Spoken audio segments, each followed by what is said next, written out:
This is Surfing Through Cinema. I'm your host, Hawaii Harry. Today I'll be discussing the next film for Classic Hollywood Week. From the king of suspense and thriller, Alfred Hitchcock, this episode is all about The Birds from 1963, starring Tippi Hedren.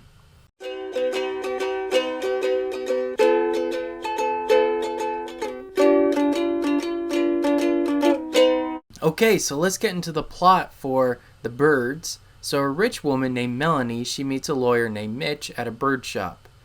And she's attracted to him and buys a pair of lovebirds and follows him to Bodega Bay to surprise him with them. And Mitch is played by Rod Taylor, who's a famous actor during that time. You may not have heard of him, but you've definitely seen him and heard his voice in 101 Dalmatians. He plays Pongo. She goes to Bodega Bay. So she learns that Mitch is visiting with his mother and his sister, and they're having a party for Kathy, who's the sister of Mitch. And then Melanie, she ends up staying with a former lover of Mitch's. Her name is Annie. When Melanie goes to Mitch's house after she finds out the names of all of them from Annie, she hides the birds in the house, the little lovebirds. And then Mitch comes out and he sees her as she's paddling away on a boat and meets her on the other side of the harbor to go and greet her. And then while she's paddling, she's struck in the head by a seagull.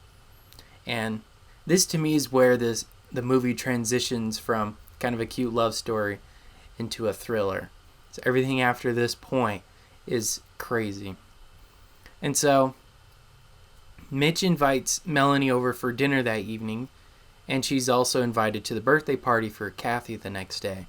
And when Melanie returns to Annie's house, a gull hits the door and dies on the porch. And Melanie's very concerned at this point because this is the second bird she's interacted with in less than 24 hours. And the next day at the party, a huge swarm of seagulls comes and attacks the children. And Mitch and Melanie, they rush and get all the kids inside before any more damage can be done. And it's pretty gruesome, pretty scary. A lot of kids get pecked and scratched. That evening, Melanie decides to stay with them. And once again, more birds come in and attack through the chimney. They're little sparrows, but there's hundreds of them. And the next morning, Lydia, who's Mitch's mom, she noticed that her chickens have stopped eating the feed she purchased. And early on, she called the farmer who sold it to her. Then she found out more farmers are also having the same issue. So she goes over to the farmer's house. She finds his dead body. His eyes have been pecked out. There's blood everywhere. There's birds inside the windows. And this horrifies her. And she asks Melanie to get Kathy from the school because she's worried that Kathy will end up dead just like this guy was. And then while Melanie is there, a huge murder of crows comes and starts attacking the school children while they're running away from the school. And then Melanie, she finds refuge at a restaurant when suddenly more birds come and start attacking the locals. Now, before that happens, though, when she's telling everyone her story, some believe her, some don't. A lot of them are more skeptical, especially there's a lady who works with birds. She's kind of an expert on birds. She said, no, birds don't do that. They don't attack people. There's no instance of that. But a bird comes and hits a guy who's filling a gas tank up, and he falls to the ground and the gas starts pouring out of the nozzle, and then it gets lit on fire, and then there's a huge explosion, and then utter chaos comes in, and there's just hundreds upon hundreds of birds.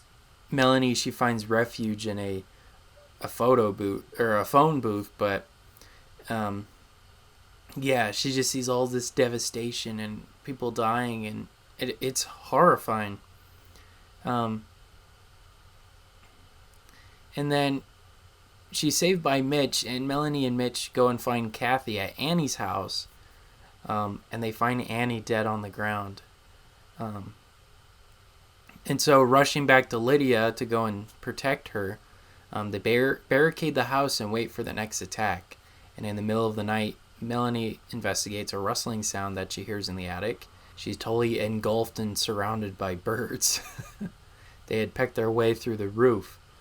And so she's pretty severely injured.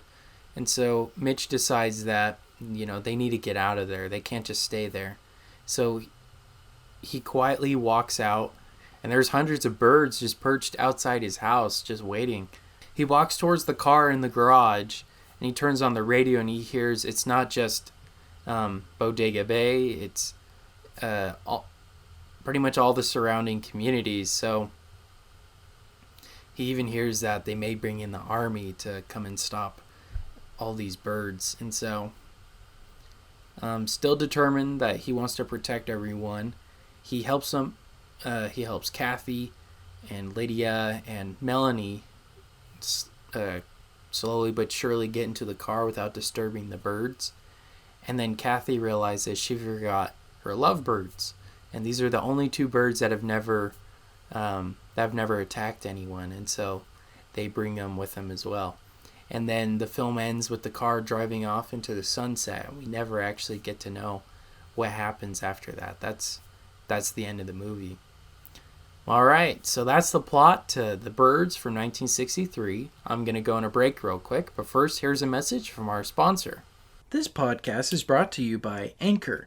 If you haven't heard about Anchor, it's the easiest way to make a podcast. Here's how. It's totally free. There are tools that allow you to record and edit your podcast from your computer and even your cell phone. But that's not all.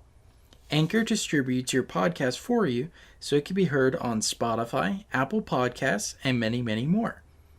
You could even make money from your podcast with no minimum listenership. Anchor is everything you need to make a complete podcast all in one small place. So go on and download the Anchor app or go to anchor.fm to get started today. Okay, so we're back from our break. Now I'm going to get into my personal views on The Birds. So I'll start with what I really liked about it. I like we never find out why the birds are attacking. They kind of just start attacking, and I really like the way Hitchcock put it together, though. He doesn't immediately engulf people with birds. He's very subtle, and he hints at the birds going crazy. In the beginning, Melanie can't catch a bird she accidentally let out at the pet store. And then later, she's kind of pecked by a seagull. And after that, there's the dead one. And then after that, there's the first swarm, and then the next swarm. And so it's slowly building up the tension, and also building up when we see the birds actually attack. And it's very subtle, and it's definitely slow burning.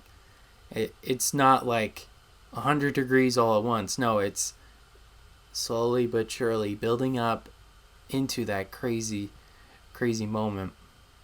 I love the special effects, even though they're from the 60s. It still, for the most part, holds up pretty well. It was mainly done by Ub Iwerks and a couple others.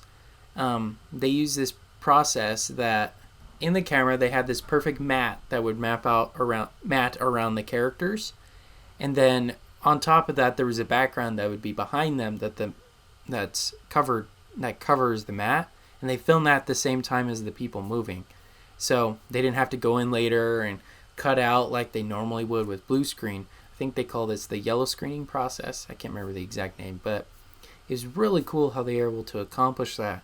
And because of that, they were able to add in so many birds, because I think if they used the normal system, it would have looked awful, but they did really good here.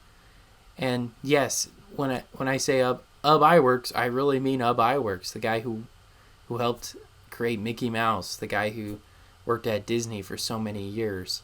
At this point, he was more of the special effects creator, and he did some great stuff in this. He didn't do every scene, but the scenes he did do, I think an example is the school not the school, is when the kids are being attacked at the birthday party. I think that's one of the ones he did. Regardless, it's very good, all of them. I was also blown away that they are able to have real birds in a lot of these scenes, especially the ones when they're just sitting there. I know not all of them are. You could kind of tell which ones aren't the real birds, but for the most part, they got a lot of birds to just sit still. I can't imagine the work they had to do to make that successful, because that would have been really challenging. But yeah, I would love to know how he's able to train so many birds to do that. Alright, and so those are what I liked about it. Now I'll talk about what I didn't like as much. I wasn't a huge fan of the ambiguous ending. I kind of wish we had a resolution, or at least a little more hope as to how things would turn out. But Hitchcock is known for making either ambiguous endings or endings that aren't always as satisfying as we'd like them to be. If I don't know if many of you remember, but like in my North by Northwest, it ended almost immediately, and I didn't like that either. I was really expecting a more satisfying conclusion because of all this build-up, and then it just ends, like there was no real payoff to all that tension and all that build-up. And because of that, and because of how slow of a movie it is, I don't think this movie is for everyone. It definitely doesn't pick up for a good 30 minutes. There's a lot of build-up and a lot of tension risen, which I didn't mind as much, but I don't think many kids my age or even a little bit older, I don't think they would like it as much. I think they'd have a hard time with the pacing of it. But other than that, the special effects blew me away. The connection between the characters was really good. They were really tight-knit. Even when they were fighting with each other, you could tell they cared about each other. I think this is one of my favorite Hitchcock movies now. Not my favorite, but I really like this one as well. I could definitely see why this movie, Psycho, North by Northwest, Rear Window, I could definitely see why they always release all of these together, because they're definitely some of Hitchcock's best. And so my score is 8 out of 10. Again, the special effects for me blow it out of the water, and the real tension and real fear that you get out of it is phenomenal. Especially considering the film is almost 60 years old. I still think that if it's that scary now, it's a great film. Hitchcock knew what he was doing. I think if it was made now, it'd probably be a lot more violent, a lot more bloody, but yeah, he knows what he was doing. He was a master of his craft. Alright, well, those are my thoughts and feelings on The Birds. Next time, I'll be discussing the next film for James Bond week, starring Sean Connery in his second go as 007, and what many fans consider to be the first really successful Bond film. This episode is all about From Russia with Love. Alright, well, until next time, this has been Surfing Through Cinema with Hawaii Harry. Take care. Thank you for listening to Surfing Through Cinema. Make sure to check us out on Facebook at Surfing Through Cinema with Hawaii Harry, and on Instagram with Surfing Through Cinema. We also have a website, www.anchor.fm/Surfing Through Cinema, where you can learn more details on upcoming episodes and on past episodes.